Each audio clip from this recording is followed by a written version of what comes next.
This is Friday Night Fever Afterburn, sponsored by Arena Comics and Gaming. Hi, y'all. Welcome to week 9 of Friday Night Fever Afterburn. I'm Delaney Vega.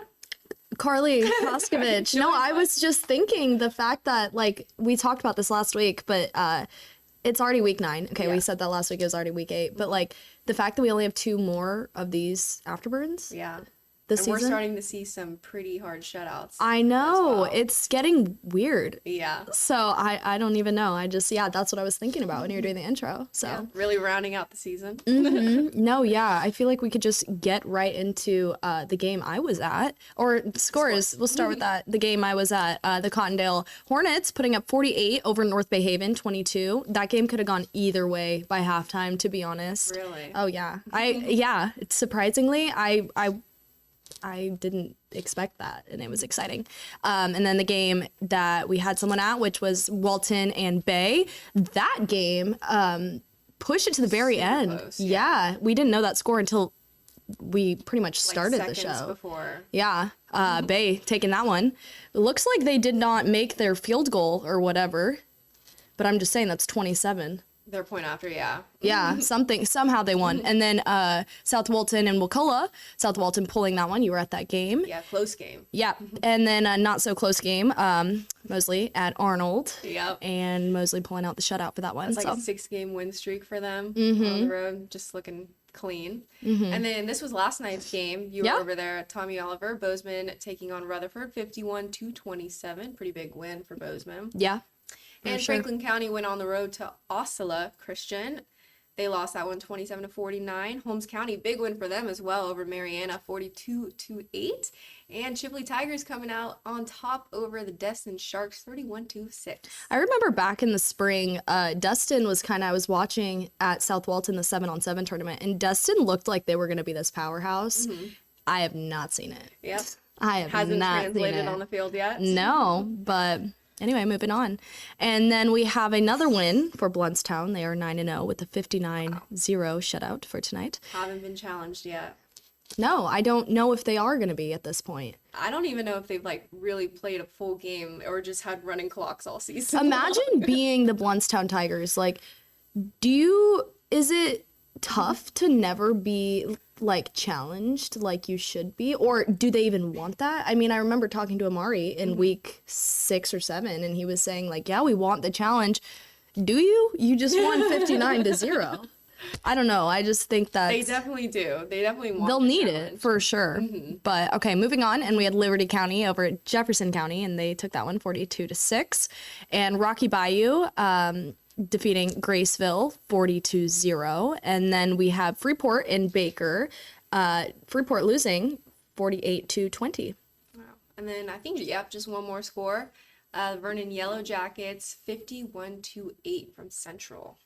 Yeah, that's another big high scoring game. No, for sure. I think we said it. We've seen a lot of. I feel like our matchups where the point difference is very tight has been so scarce this season, just in general. I feel like this high school football season has been I've said it before, a weird season. I don't know why some teams are putting up shutouts and 6-7 touchdown games, and some teams are getting beaten that have never been beaten, and it's a different season. And I think we've seen a lot so far, and it's only going to get more interesting as we have 2 more games of the regular season and then playoffs. Yeah. So postseason's going to be probably an interesting one to watch. No, for sure. I mean, I even know in the rural, there's so many teams in the rural class that are really good, and because they don't divide it up into districts, the way they go into postseason is a little bit different. Okay. But I just know that there's a lot of teams within that rural class that are gonna still have we'll get into the postseason in rural class because there's so much with that, but they still have a lot to prove, and I still think I'm excited to watch some of those rural teams apart from the Bluntstowns and stuff like that. Definitely. But we can get right into the game I was at tonight, and that was North Bay Haven and Cottondale. Oh, we're at Bozeman. Do we want to start? Oh, okay. Yeah. Military night, and this was right off Jackson Schultz returning that kick, and he gets taken down.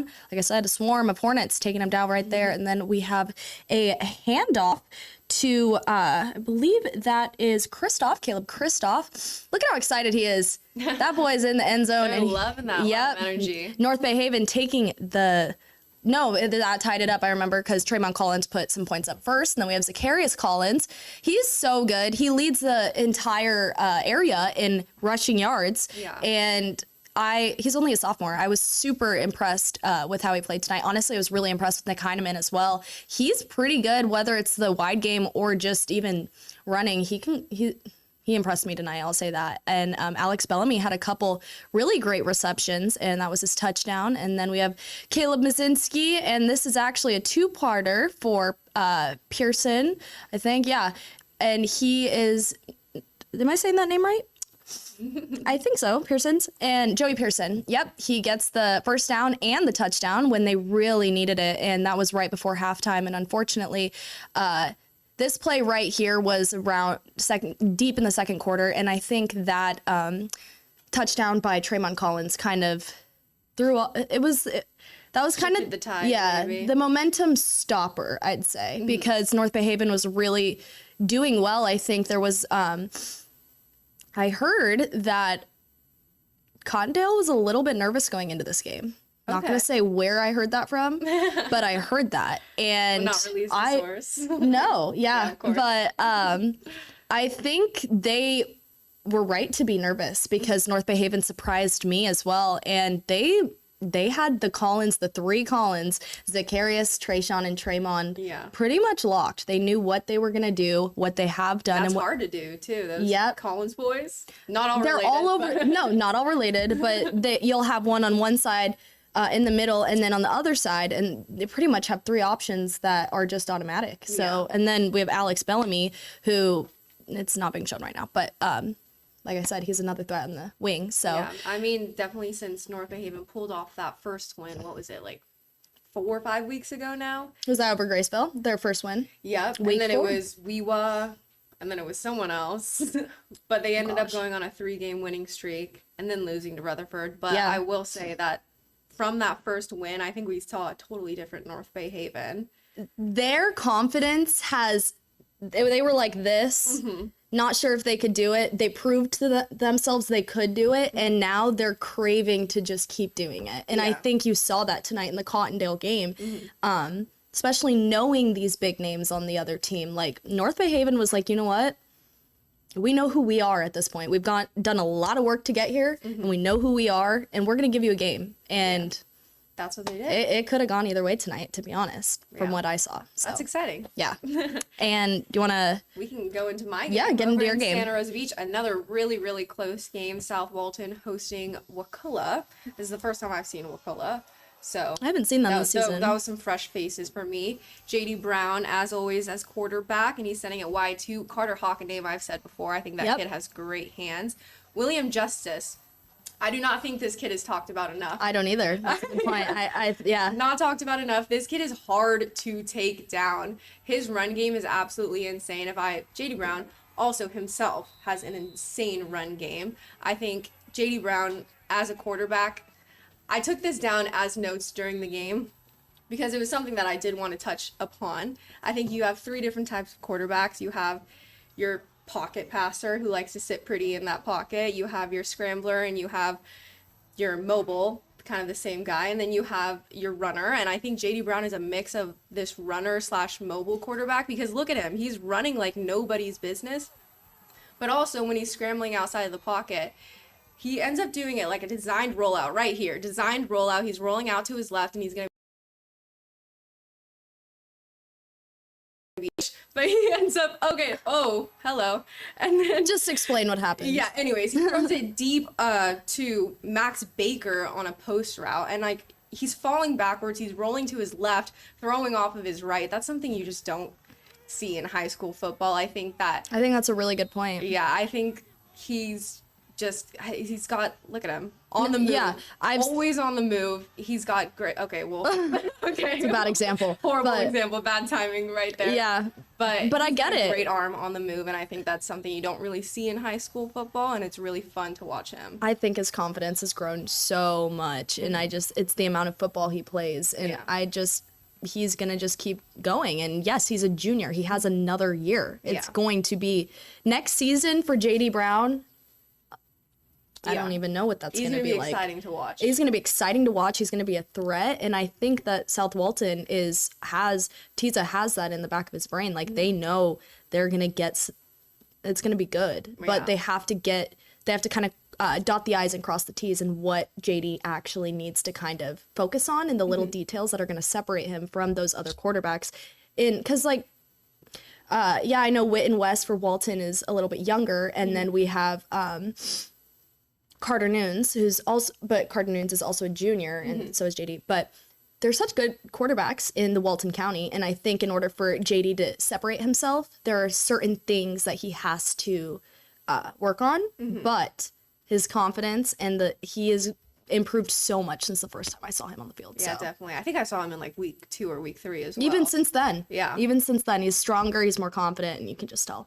He's finding his receivers really well. Also, shout out Nate Leach. I know you've talked about him before.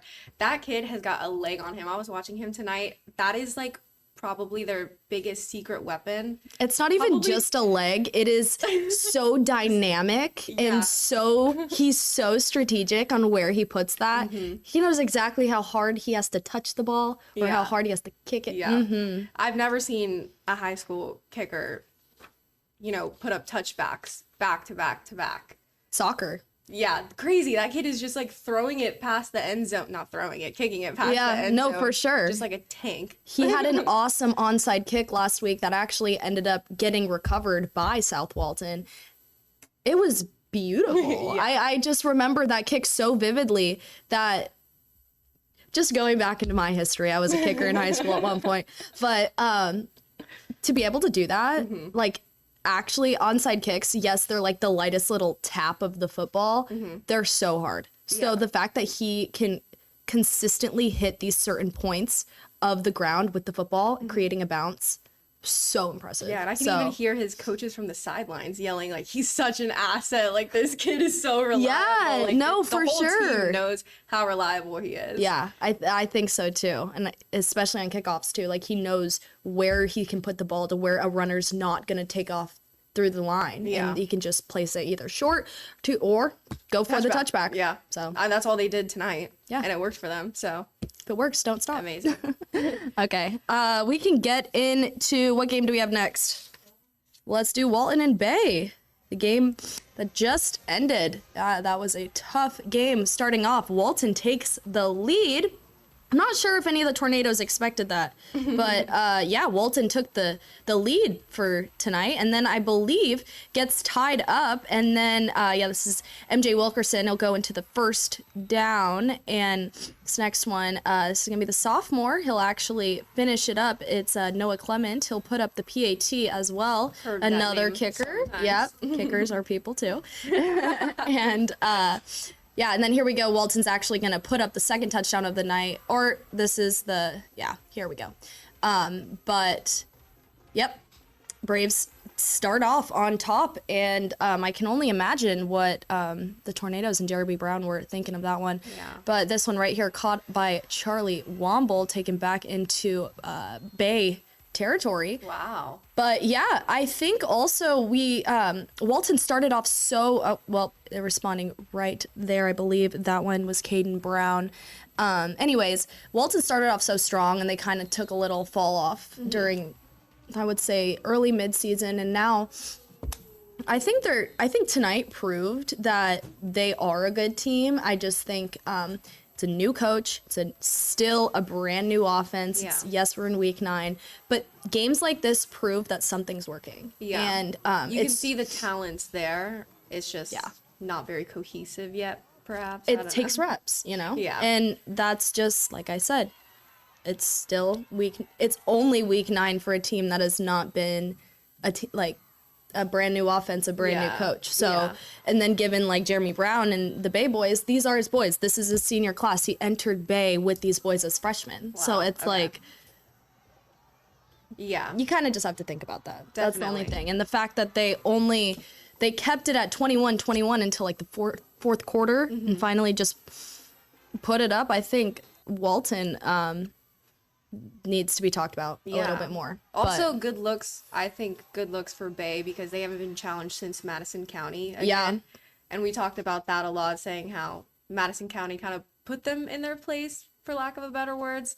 They're going to take on, I think, Rutherford next week. Okay. So, not that I don't think that's going to be as competitive. That's not what I'm saying. I think this was a game that made them think, oh, teams that might not be on the level as us can still knock us out if we let it. Yeah. And so I think in week 9, it was a good reminder for the Bay Tornadoes to have tonight's game. Second reminder of the season. Hopefully, maybe they won't need any more. Maybe they will need another one. We don't know yet. We don't know yet. But yeah.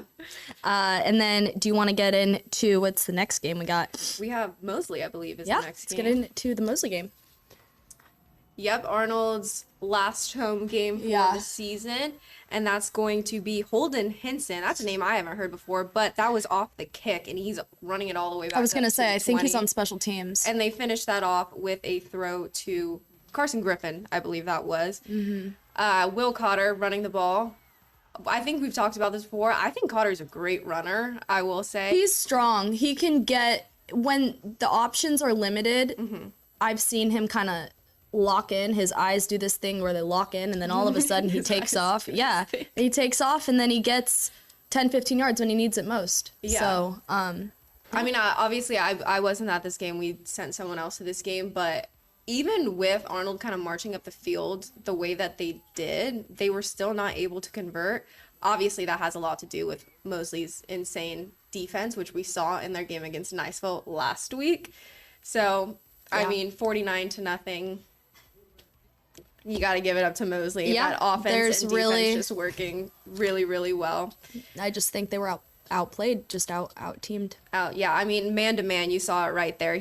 That receiver's just beating him on the grass. Yeah. So No, that's the run game. there's not much that you can necessarily do about that when you're one-on-one and you're getting. Did they really do an onside kick there? Yeah. Okay. Anyways.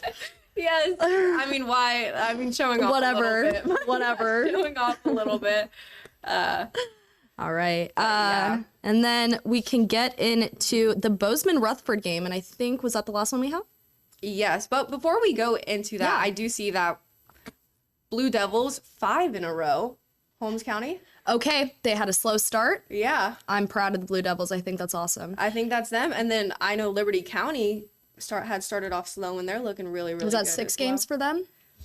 Shoot, I think it's like 4 or 5. Okay, I'm not certain on that one. not But certain. Holmes County, I know, because they have a brand new coach too. Yeah. So Ty Russ, he came in, and I remember at the beginning of the season, he was completely changing up Bonifay football. They're notoriously a spread team, and now they were forced, just based on how ages lined up, and having Egan Seegers at quarterback position, to kind of do more of the wing T. And I know that's been difficult and different, but it sounds like they got it going on. It looks like it's working. Yeah, for them. something's clicked, and yeah, that's awesome for Holmes County. Yeah. Is that Someone goes, we'll definitely shock the world against Bluntstown if we come up and play 4 quarters of Blue Devil football. Would love to see Bluntstown get challenged, so I'm going to take your word for that. I'd love to see Bluntstown get challenged too. Yeah, maybe we'll make it out to that game. But yeah, so our next game was last night's game. Yeah, Bozeman and Rutherford. All right, yeah, I was at this one as well. This was a tough one. It ends up being a safety. I think he was not sure what to do with that. You don't see too much. No, that was in high definitely school. different. But then I think this one was, we have Hayden Gay. He's going to roll out. I think this is where he ends up finding John Hansen. John Hansen does kickoffs. Ooh. He scores, and he does kick return. So there he's doing the kickoff, and that's the onside kick recovered by the Bucks. Wow. Recovered by the Bucks. Coach Pettis is saying, that's mine. And then we have Melvin Mons into the end zone for a touchdown. We have John Hansen again. He's pretty much the name of the game for the Bucks. Yeah, he's kind of just trotting. Look at that. Boom, defenders. boom, Yeah. boom. Yeah, no, he'll do it all. And then he'll even throw his foot in there and kick PAT or two. Wow. But yeah, Jaleel Reed, I am so impressed with Jaleel Reed. I have to say, I am so sad though. Well, that was Keziah Rochelle. Jaleel Reed was injured last night, and he'll be out for a solid amount of time. And it was literally so sad to see. I think as a sophomore and his ability to, we were talking about different types of quarterbacks earlier. He is such a mobile quarterback. He is so strong. I think there needs to be, with age, reps, he's going to grow. He's going to be more confident in the passing game. But I think his specialty is, they talked about it last week, and I was really curious, like when they called him a genius, Coach Knos and Coach Floyd. And I was like, what does that, like, why is he a genius? As a sophomore. As a sophomore, yeah. I saw it last night. And even though they didn't win and unfortunately he got hurt and all this, but the way you can tell, like, a quarterback is, the potential's there, and you can just kind of tell, like, the heart is there. I don't know, something about the way Jaleel Reed plays. If you just watch him, he almost reminds me of a Kyler Murray in a sense. Like, he's not the tallest dude, but he's gonna make something happen, even if it's just him. And he's gonna roll. He's gonna get out of the pocket. Yeah. And no, he just very much impressed me. I mean, I saw him play North Bay Haven last week. For that was that Thursday night as well?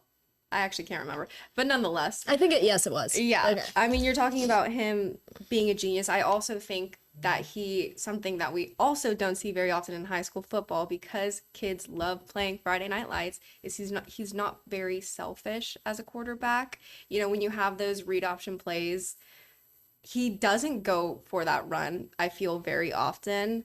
He makes a lot of throws, like tough throws, that maybe a lot of other high school quarterbacks wouldn't have made. They like to go on the run. They like to have that kind of glory for themselves and get that first down or touchdown for themselves.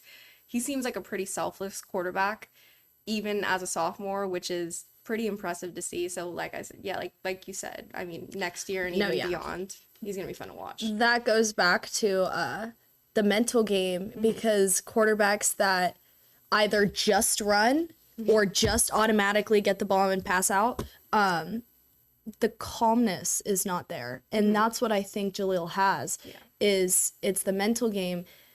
It's the ability, that's a skill, the ability to slow everything down and look for your possessions. Okay, that's not open.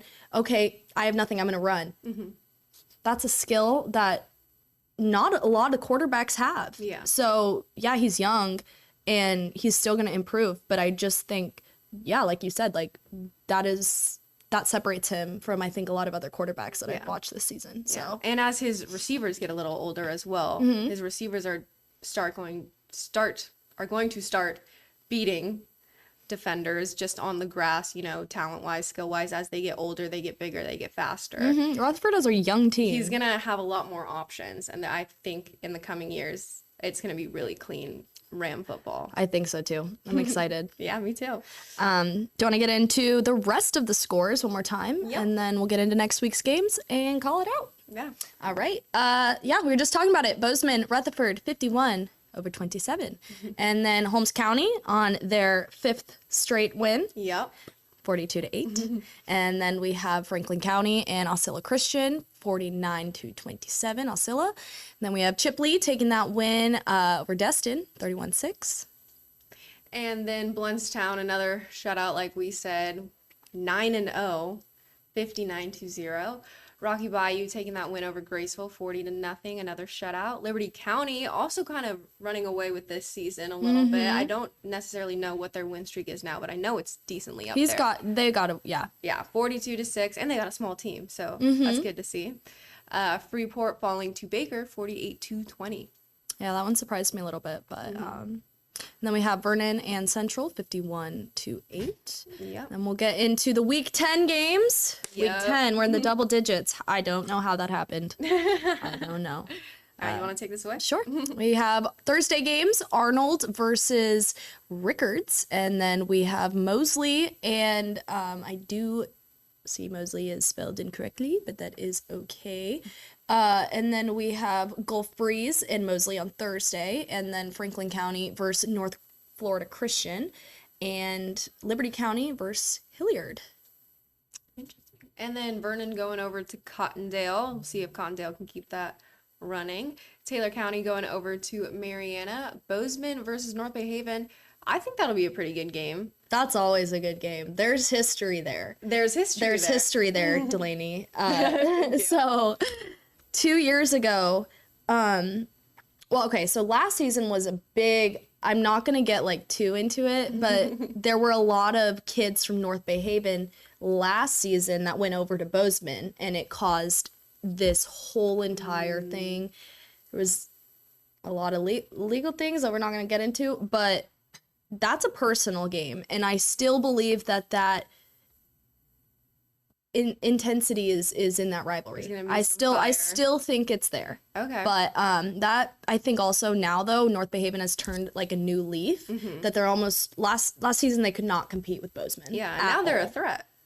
I would I mean, I would say Coach Kevin Pettis, we never know if he's watching. So but then we have Bluntstown and Holmes County. We need 4 quarters of Blue Devil football. Yeah. Yeah. Hopefully we see it, because I would like to see Bluntstown get I'd like to see Bluntstown get challenged. They're really good. They're super talented. I've always loved to watch them, but I would love to see them get a bit more challenge, have some fire under them maybe. I think so too.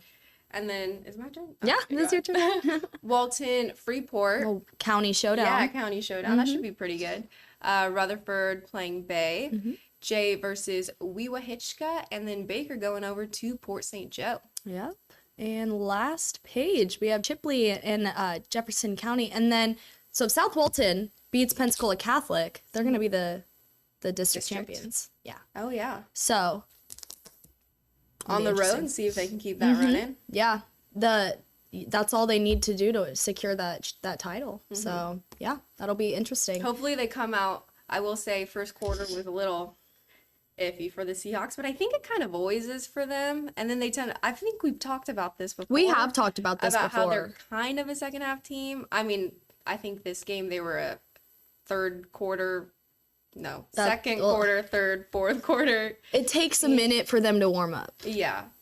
Hopefully they can fix that up, because if they come right out of the locker room on the ball, I think they're going to be a really hard team to beat. They need to. They need to secure that title, because Pensacola Catholic is definitely tough. Okay. So, they're a good team. So good game. That's gonna be a big one. Awesome. But I think that's all we have for tonight. Yep. Yeah. All right. All the games for tonight. Thank you guys so much for joining us. We'll be right back here again, week 10 now. Just a couple more of these left, so make sure to stick with us. Yeah. I'm Karli Koskovich. Delaney Vega. And we'll see you guys next week. Bye.